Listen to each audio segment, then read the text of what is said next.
খারাপ ভাই, আপনি ভাই খুব টুপ দিন না ভাই, যা আছে সব দিলাম ভাই। এই তো ভাই বুঝছো জীবনের সাথে হ্যাঁ বুঝছেন মূল্য আর কিছু হইতারে না। দে আর কি আছে দে এই ধরুন, আর কি আছে বার কর এই যে ধরুন ভাই, কেউ সে অভাব নাই ভাই, গাড়ি একটু সাইড করি ভাই। হ্যাঁ এই যে ভাই, এই তো হলো কি আছে দেও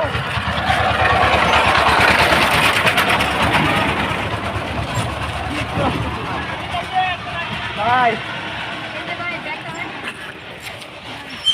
এই তোমার চেন মেনে কি কো ভাই? খালি সব তো বাসে রেখেছি। হ্যাঁ ভাই বাসাতে ভাই আমার বউরে মারুন না রে ভাই।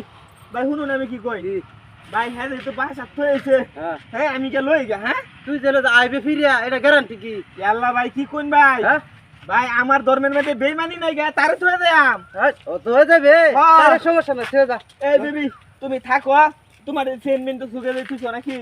আরে এই যে এটিএম কার্ড দাদা তোমার লাগি টিয়া তুই লাইনার ইসলাম, হ্যাঁ এটিয়াডি কইছিস সবকিছু আমি ডরে রেখে আসি। ধরে রেখেছো ভাই? আমার ঘরের মধ্যে 5 লাখ টাকা বুঝছেন, আর তার ফোনের চেন মেন যা আছে আমি সব দিয়ে দেব ভাই। যা যা তাও আমার কোনো ক্ষতি করুন না ভাই, না পরিবার ক্ষতি করবেন না। তুই আনামত থেকে আনামত থাকবি হ্যাঁ হ্যাঁ এই বেবি তুমি থাকো। থাকো, হ্যাঁ ঠিক আছে? ও বলছে মারে এই তোমার হাজবেন্ড মাসে কত টাকা কামায় মাসে হ্যাঁ? বেশি না, মাসে 10 লাখ।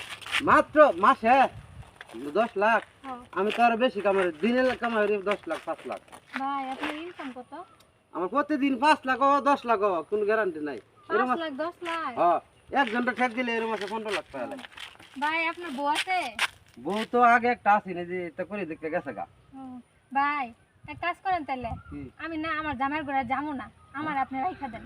আরে তোরে আমি তো এক পায়ে খারাপ ঠিক আছে রাখবাম আয়োগ খায় আয়োগ এটা আমার সেটি লয়ে না বেশি করে ক্যাশ হইতো না পরে দুজন আগে তো ঠিক আছে, তো? তাহলে আমার একটু ডাকাতি করে শিখাইবেন। হ্যাঁ আর শিখামু মানে আজ থেকে দুজন মিলে ডাকাতি করাম ঠিক আছে ঠিক আছে, আইবো তো আসুক, আসলে সব টাকা পয়সা রাইখা দিব। আচ্ছা তোমরা যখন স্বামী স্ত্রী তা তো জানো হ্যাঁ কি আইবো হাসাই হ্যাঁ আসবে আসবে, দেখি তো এটা, এটা দিয়ে তো ধরে না। ভাই এই যে লইছি সব কিছু ভাই, এই যে নেন এটার ভিতরে ভাই টিয়া পয়সা স্বর্ণ অলংকার যা আছে সব মনে করুন অন দুই মাইরা দেই না তাহলে একটা সব বার হয়ে যাবো। না আমি না স্যার আমি না না চল। স্যার আমি নতুন চল তুই স্যার মাফ করে দিন একটা দেন। আর জীবনে এই ব্রিজের মধ্যে হন কি কই, এই ব্রিজের মধ্যে প্রতিনিয়ত তুই ডাকাতি করো, তোর বিরুদ্ধে না হলেও থানার মধ্যে 100 রুপিয়া অভিযোগ আছে। কোন অবস্থাতে তোরে ধরতাছি না ঠিক আছে? আজকে আমরা দুজনে সিভিল বেচে আমরা যাওয়া যে পুলিশ এটা করে শুনতে আমি মানে আমরা দুজনেই পুলিশ একটা দেন। চল এখানে চল, তোরা ধরতারি না আজকে দেখছি তো।